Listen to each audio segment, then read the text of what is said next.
পৃথিবীতে এমন কিছু মানুষ আছে যেই মানুষের পরিশ্রম, হার্ডওয়ার্ক এবং হার না মানা মানসিকতা আপনাকে শত ব্যথা, শত কষ্টের মধ্যেও নতুন করে বাঁচতে শেখায়, নতুন করে এগিয়ে যেতে শেখায়।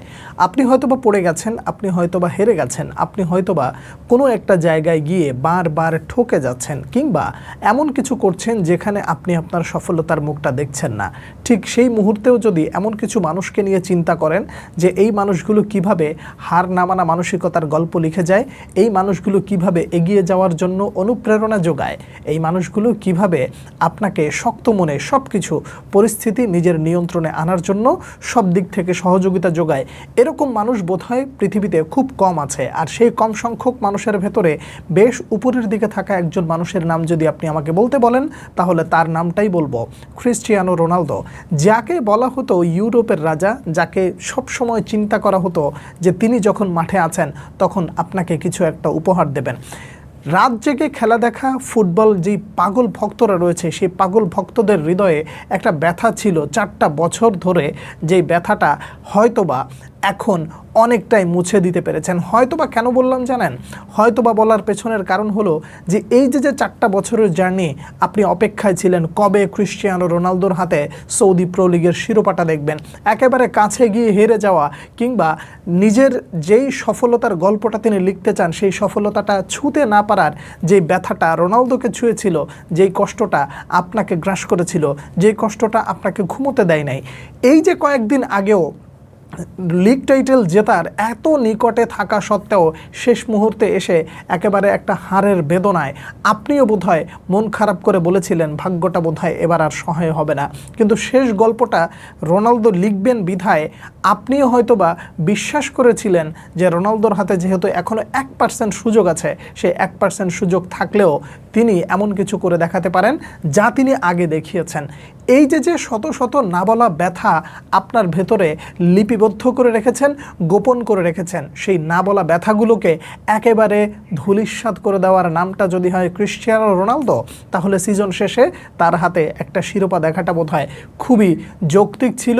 অবশেষে সেই কাঙ্ক্ষিত শিরোপা, কেন শুধুমাত্র কাঙ্ক্ষিত বললাম, অন্ততপক্ষে ক্লাব ফুটবলের দিক থেকে, তার কারণ আপনি একটা জিনিস দেখবেন, যখন তার সূচনা লগ্নটা হয়েছিল সেই ইংলিশ প্রিমিয়ার লিগ দিয়ে, সেখানে তিনি জিতেছেন, সেখানে তিনি দলকে জিতিয়েছেন, তো সেখানে তিনি তার দলকে এমন একটা জায়গায় পৌঁছেছেন যে গোটা ইউরোপ সেই দলটার সামনে এসে এক প্রকার নতজানু হয়ে বলতো যে না, তোমাদের বিপক্ষে জিততে হলে অবশ্যই এমন কিছু ঘটাতে হবে যা সবার পক্ষে সম্ভব হয় না। সেই দলটা ছেড়ে যখন তিনি লা লিগায় আসলেন, সেখানেও জিতেছেন, লা লিগা জিতেছেন, রিয়াল মাদ্রিদের হয়ে চ্যাম্পিয়ন্স লিগও জিতেছেন। এই যে দুটো জায়গা থেকে চ্যাম্পিয়ন্স লিগ জেতা, এটা কি খুব একটা সহজ গল্প ছিল? ছিল না। রিয়াল মাদ্রিদের অধ্যায় শেষ করে যখন তিনি জুভেন্টাসে চলে গেলেন, সেই জুভেন্টাসের গল্পটাও কি খুব সহজ ছিল? ছিল না। এই যে দেখেন, ইংলিশ প্রিমিয়ার লিগ থেকে নিয়ে শুরু করে লা লিগার পরে চলে গেলেন সিরিয়াতে, সিরিয়া থেকে তারপরে সোজাসুজি চলে গেলেন কোথায়? সৌদি প্রো লিগে। এই প্রত্যেকটা লিগে একজন খেলোয়াড় তিনি তার কেরিয়ারে 100-র উপরে গোল করেছেন, লিগ টাইটেল জিতেছেন। এইটা কি সব খেলোয়াড়ের জন্য সহজ বিষয় ছিল? অবশ্যই ছিল না। এই যে ক্ষুধার্ত মানুষটাকে আপনি একবার কাঁদতে দেখেন, যেই কান্নাটা ছিল হারের কান্না, যেই কান্নাটা ছিল বেদনার কান্না, সেই মানুষটাকে আবার জিততে দেখেও যখন কান্না করেন, সেই কান্নার অর্থটা বলা হয়, সেই কান্নার তর্জমাটা যদি করা হয়, তাহলে এক বাক্যে সবাই বলবে, যে কেউ বলবে যে হারের কান্না থেকে নিজেকে একেবারে ফিরিয়ে আনার গল্প লেখার জন্য প্রস্তুত করেছিলাম, বেদনার গল্প থেকে নিজেকে আবার নতুন করে জন্ম দেব বিধায় আবার নতুন করে শুরু করেছিলাম। একবার পড়ে গিয়েছি, একবার হেরে গিয়েছি, প্রথম বছর জিততে পারিনি, পরের বছর পারিনি, তার পরের বছর পারিনি, কিন্তু প্রত্যেকটা বার হেরে যাওয়ার পর আমি কেঁদেছি, কিন্তু কাঁদার পরে যখন ফিরে আসার গল্প লিখব বলে আবার নতুন করে শুরু করেছি, আমার ওই শুরুর গল্প দেখে অনেকেই হেসেছে, অনেকেই তাচ্ছিল্য করেছে, অনেকে অবাক নয়নে শুধু বারবার যে অপেক্ষা করেছে যে এই লোকটা আবার কখন হারবে এবং আমি তার এই হারটাকে সেলিব্রেট করব। যারা এভাবে একজনের হার বা ক্রিস্টিয়ানো রোনালদোর হারটাকে সেলিব্রেট করার জন্য অপেক্ষা করছিল, তাদেরকে অন্ততপক্ষে আবারও বলে দিল তোমরা যে অপেক্ষা করো সেই অপেক্ষাটা হয়তোবা তোমরা কখনো কখনো পেয়ে যাও, কিন্তু আমার যে গন্তব্য সেই গন্তব্যে যখন চলে যাই তখনও তোমরা হাসি মুখে বলতে বাধ্য হও, কিংবা অকপটে বলে ফেলো যে এই মানুষটাকে বোধহয় এভাবে পরাজিত করা যায় না, এই মানুষটাকে বোধহয় এভাবে হারিয়ে দেওয়া যায় না। যেই মানুষটা শুধু একা জেতে না, সেই মানুষটা দলকে জেতায়, সেই মানুষটা একটা জেনারেশনকে জেতায়, সেই মানুষটা এমন কিছু ভক্তদেরকে জিতিয়ে দেয় যেই ভক্তরা রাতের পর রাত, দিনের পর দিন, মাসের পর মাস, বছরের পর বছর ধরে অপেক্ষা করে। সেই মানুষগুলোকে একটা সুন্দর সময় উপহার দেওয়ার জন্য শেষ লগ্নে এসে ক্রিশ্চিয়ানো রোনালদোকে একটা ধন্যবাদ দিতে হয় যে আপনি আপনার ভক্তদের নিরাশ করেননি। ক্লাব ক্যারিয়ারে যা জেতার সব কিছুই হয়ে গেছে, একটা শিরোপা বোধহয় এখনও তার নামের পাশে বা তার ট্রফি ক্যাবিনেটে ফাঁকা রয়েছে, সেটা হলো এই যে ক্যারিয়ারের শেষ বিশ্বকাপটা। এখানে তিনি কেমন করবেন, সেই গল্পে তিনি নিজেকে কোন জায়গায় নিয়ে যাবেন সেটা তুলে রাখা যাক। পর্তুগাল একটা ভালো টিম গড়েছে, সেখান থেকেও যদি ক্রিশ্চিয়ানো রোনালদো ভালো কিছু করতে পারেন, সেই গল্পটা আপনি হয়তোবা আবার নতুন করে লিখবে।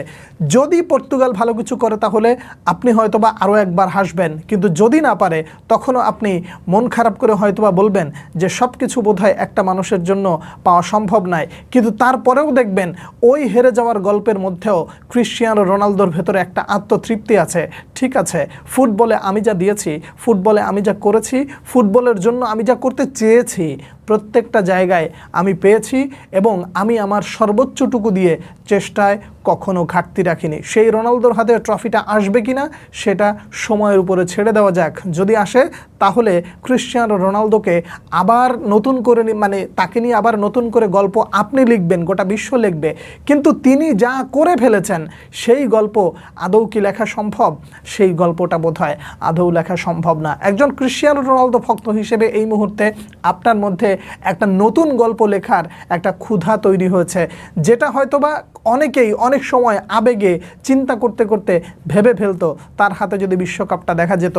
এখন বোধহয় এই শিরোপাটা জেতার পর তার ভেতরে আরেকটু চিন্তা হতে পারে যে আল নাসেরের মতো দলকে তিনি সামনের থেকে নেতৃত্ব দিয়েছেন। এবার যেহেতু পর্তুগাল নিজেদের একটা ভালো ব্যালেন্স একটা টিম গড়তে পেরেছে, আশা করা যায় সেই দলটাকে নিয়ে ক্রিশ্চিয়ানো রোনালদো ভালো কিছু উপহার দিতে পারেন। পর্তুগাল ভক্ত হিসেবে বলেন কিংবা রোনালদো ভক্ত হিসেবে বলেন, যেই জায়গা থেকেই বলুন না কেন, ক্রিশ্চিয়ানো রোনালদোকে জিততে দেখলে যখন আপনি হেসে ওঠেন, যখন আপনি কেঁদে ওঠেন, যখন আপনি বলে বসেন এই রোনালদোকে হারিয়ে দেওয়া সম্ভব না, সেই রোনালদোর পক্ষে অসম্ভব বলতে বোধহয় কিছুই নেই। সব অসম্ভবকে তিনি কোন পর্যায়ে নিয়ে যেয়ে তারপরে সম্ভব করেন সেই গল্পটা আজ আর নতুন করে বলতে চাই না। যেখানে শেষ হয়ে যায় সব কিছু, সেখান থেকে যদি ক্রিশ্চিয়ানো রোনালদো শুরু করে থাকেন তাহলে এই রোনালদোর কাছ থেকে আপনি হয়তো বা কিছু পাবেন বা কিছু পেতে পারেন, এই বিশ্বাসটা আপনার মধ্যেও থাকা উচিত। বিশ্বকাপে কেমন করবে পর্তুগাল সেই গল্পটা তোলা থাক।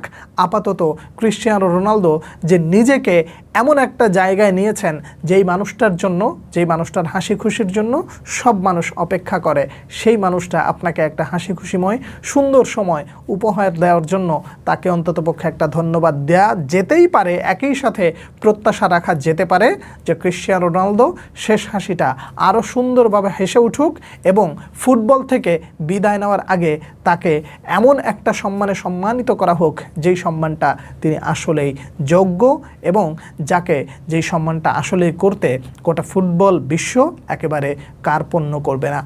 সৌদি প্রো লিগ জেতার পর আপনি ক্রিশ্চিয়ানো রোনালদোর কোন জায়গাটায় সব থেকে বেশি ইমপ্রেসড হয়েছেন, কোন জিনিসটাকে আপনি সব থেকে বেশি এগিয়ে রাখবেন, কোন জায়গাটা আপনাকে বেশি হাসিয়েছে, কোন জায়গাটা সব থেকে বেশি আপনাকে কাঁদিয়েছে? আমি আপনার গল্পটা জানার অপেক্ষায় রইলাম। পরবর্তী ভিডিওতে আবার আপনাদের সঙ্গে দেখা হচ্ছে। সেই পর্যন্ত অনেক অনেক ভালো থাকবেন। আল্লাহ হাফেজ।